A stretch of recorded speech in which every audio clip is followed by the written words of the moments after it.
ಇಂದಿನಿಂದ ರಾಜ್ಯದಲ್ಲಿ 1 ವಾರಗಳ ಕಾಲ ಮಳೆಯಾಗುವ ಸಾಧ್ಯತೆ ಇದೆ. ಏಪ್ರಿಲ್ 12ರಿಂದ 18ರವರೆಗೆ ರಾಜ್ಯದಲ್ಲಿ ಮಳೆಯಾಗಲಿದೆ ಅಂತ ಹವಾಮಾನ ಇಲಾಖೆ ತಿಳಿಸಿದೆ.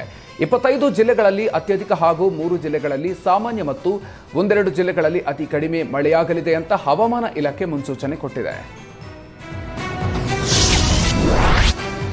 ಶಿವಮೊಗ್ಗದ ಜೀವನದಿ ಶರಾವತಿ ಒಡಲಿನಲ್ಲಿ ಅಕ್ರಮ ಮರಳು ದಂಧೆಕೋರರು ಕನ್ನ ಹಾಕ್ತಾ ಇದ್ದಾರೆ. ಹೊಸನಗರ ತಾಲೂಕಿನಲ್ಲಿ ಶರಾವತಿ ನದಿಯ ಉಪನದಿಗಳಾದ ಹರಿದ್ರಾವತಿ, ನಂದಿ ಹೊಳೆಗಳಲ್ಲಿ ಅಕ್ರಮ ಮರಳುಗಾರಿಕೆ ಎಗ್ಗಿಲ್ಲದೆ ನಡೀತಾ ಇದೆ. ಉತ್ತರ ಭಾರತದಿಂದ ಕೂಲಿ ಕಾರ್ಮಿಕರನ್ನ ಕರೆತಂದು ಅಕ್ರಮ ಮರಳು ದಂಧೆ ಮಾಡ್ತಾ ಇರುವ ಆರೋಪ ಕೇಳಿಬಂದಿದೆ.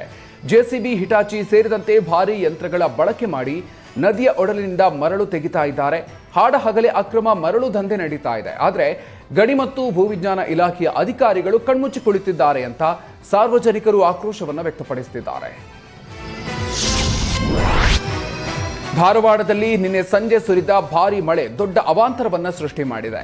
ಭಾರಿ ಮಳೆ ಗಾಳಿಗೆ ನಗರದ ಹೊಯ್ಸಳ ಕಾಲೋನಿಯಲ್ಲಿ ದೊಡ್ಡ ಗಾತ್ರದ ಮರವೊಂದು ಹನುಮಾನ್ ದೇವಸ್ಥಾನದ ಮೇಲೆ ಬಿದ್ದಿದೆ. ದೇವಸ್ಥಾನದ ಅಕ್ಕಪಕ್ಕ ನಿಲ್ಲಿಸಿದಂತಹ ಆಟೋ ಮೇಲೂ ಕೂಡ ಮರದ ಕೊಂಬೆಗಳು ಬಿದ್ದು ಆಟೋ ನಜ್ಜುಗುಜ್ಜಾಗಿದೆ.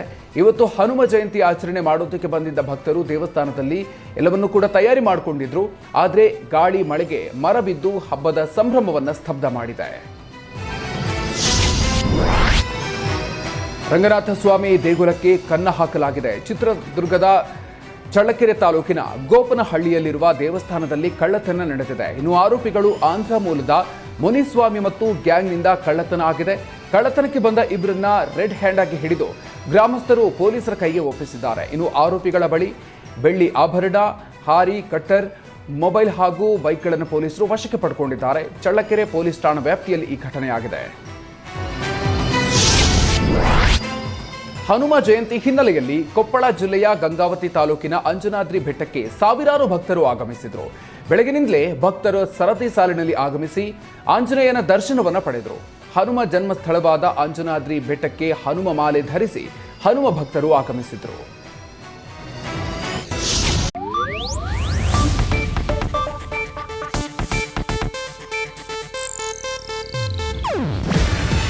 ಇದು ಏಷ್ಯಾನೆಟ್ ನ್ಯೂಸ್ ನೆಟ್ವರ್ಕ್ ಪ್ರಸ್ತುತಿ.